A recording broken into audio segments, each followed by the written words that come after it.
right now, if you're anything like me, you're in nursing school, you have several classes to study for, you have several chapters to study for each class, and you're trying to figure out, how the heck do I study all of this? Well, if you want to know what I've come up with and what makes it easy for me to study, then stay tuned. You wanna do it.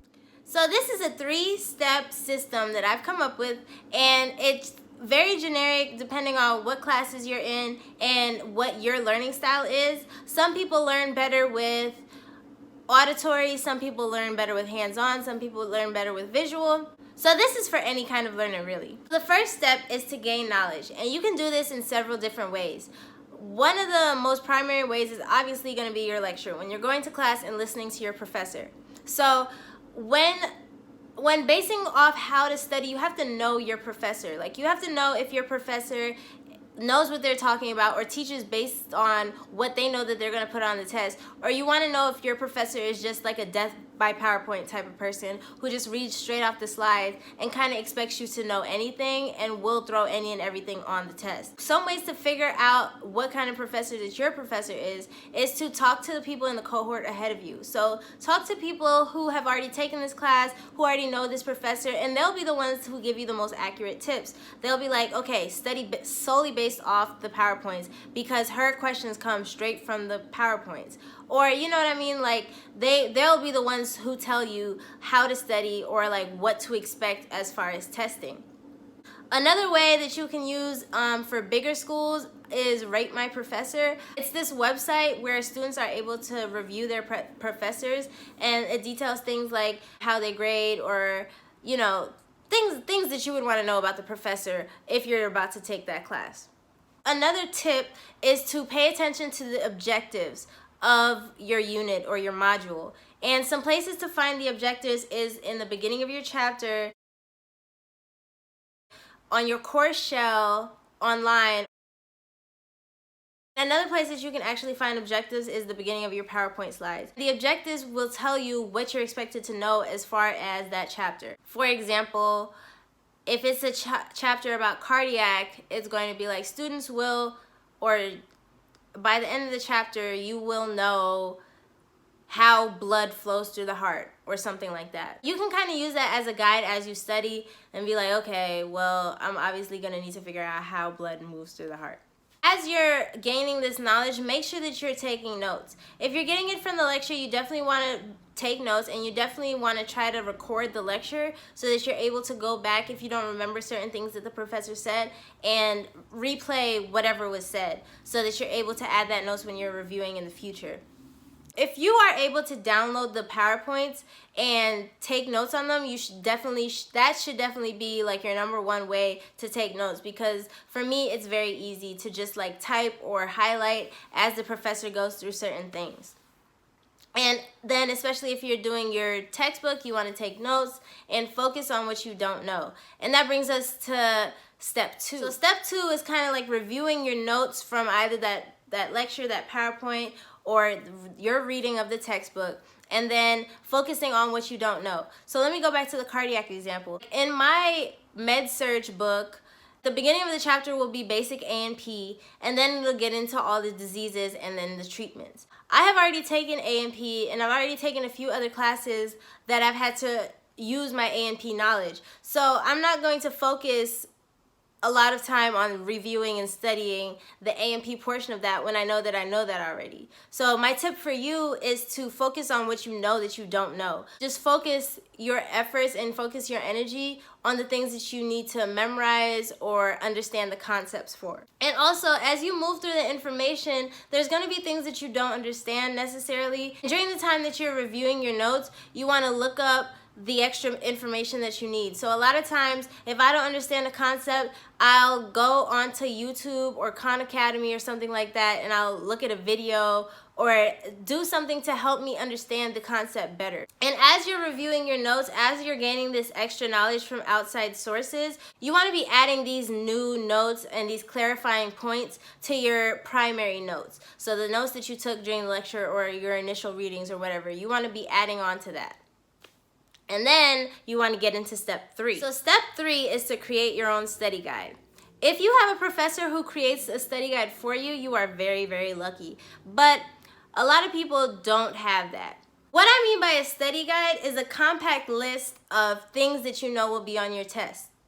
And you always want to review with your professor to make sure things will be on the test. Some of them will just be like, know everything. So you want to hit the major points that were covered in the lecture and the book and the slides. You know what I mean? Some ways that I make my like study guides are either like bullet point, like a Word document with bullet points, or what has been helping me a lot lately is making charts. And I will put in some examples of my charts. This is my study guide for my upcoming med-surg test. One of our topics is respiratory diseases. So each row is a respiratory disease, and then each column is something that we need to know about the disease, like the types or the symptoms or diagnostic tests and things like that. Really, if I had been using that earlier in like health assessment and stuff, it would have really helped me. Some other options are obviously flashcards. Flashcards really don't help me personally, but I know for a lot of people they do. Quizlet is a great source of making your own electronic flashcards. The third option is to make a review PowerPoint, which is another thing that I do sometimes. The teacher's PowerPoints, they're like 30 to 50 slides per chapter. And if you have like 5 to 7 chapters per test, like you do the math, that's a lot of slides. So what I do is I make my own PowerPoint, and I put the basic, like the main topics on those PowerPoints. Here's an example of a summary slide I made last week for my pharm test. We had like 5 to 7 chapters. And if you look at the lines, like the bullet points for each topic, I only try to use like one line. And this information came from like the PowerPoint, the textbook, and the professor's lecture. Some of the main things that she mentioned are highlighted. Basically, the purpose of this study guide would be, something that you can quickly review before the test, like the night before or the day of or whatever. And 2, just to have a list of things that you need to focus on for the test, a list of things that you need to know. Some tips for making these study guides is that you want to condense this info. So like, for example, if you make flashcards, like make sure that your flashcards are very to the point.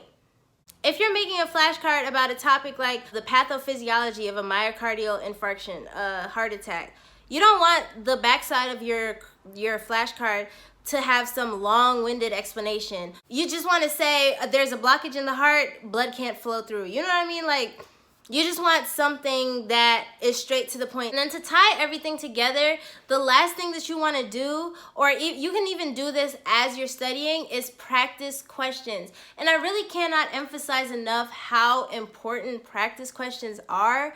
They train you how to test. That's basically what it is, because with nursing school, you can know the information, but you have to figure out what kind of questions are going to be asked. And you have to figure out, like, you have to train your brain on how to read through those questions, figure out what those questions are asking, and, you know, choose the right options. I'm going to make more focused videos on test taking and more focused videos on practice questions, because that is a very, very, very important part of how I study for my test. But right now, I'm just verbally going to let you know some places that you can find practice questions. One is Quizlet. So type in the name of your textbook and then type in the chapter that you're reviewing. For example, my pharmacology textbook, the last name of the author is Lily, so I'll type in Lily Pharmacology chapter 38, and then you'll find practice questions from different sources. Another place that you can find practice questions is whatever site that your school uses. So if your school uses ATI like mine does, there's like thousands and thousands of questions that you can use. Other places are the back of your textbook, like the back of your chapter in your textbook, the study guide for your textbook. Most times these textbooks are accompanied by a study guide. Those study guides always have practice questions. Some other places are just like, if you do a Google search, you might be able to find something on like, what's the name of it? Course Hero or something like that. When you do those practice questions, you'll be like, okay, well, this is what I need to go back in my notes and study harder for. You know, and like if it's something that you figure out, oh, I really don't know that the way that I thought I did, then you'll want to go back in your study guide and add that to your study guide so that you're able to review before the test. If I'm reviewing my notes or if I'm studying chapter by chapter, I'll go through a chapter, I'll do the questions at the end of the chapter in the book, and then I'll go on to the next chapter. But I always, for each test that I take, I'm doing all the practice questions that I can find. And like I said, I'm gonna make a whole video about practice questions, so I'm not gonna go that much further into it. But yeah, let me just do a short summary of this whole system. So first, you want to get your primary source notes. So whatever primary source you're getting this information of, take notes on that. Second, review your notes from this source. Focus on what you don't know and do extra research, do extra studying, or go to tutoring to make sure that you know those topics. Step 3, make a study guide, a compact list of the main points of what will be on the test, of the main points of what you reviewed in class. And then do practice questions throughout your study time and before the test. Thank you guys so much for tuning in. Like I said, I have more information coming to you so that you are able to be more successful in your test taking in nursing school in general.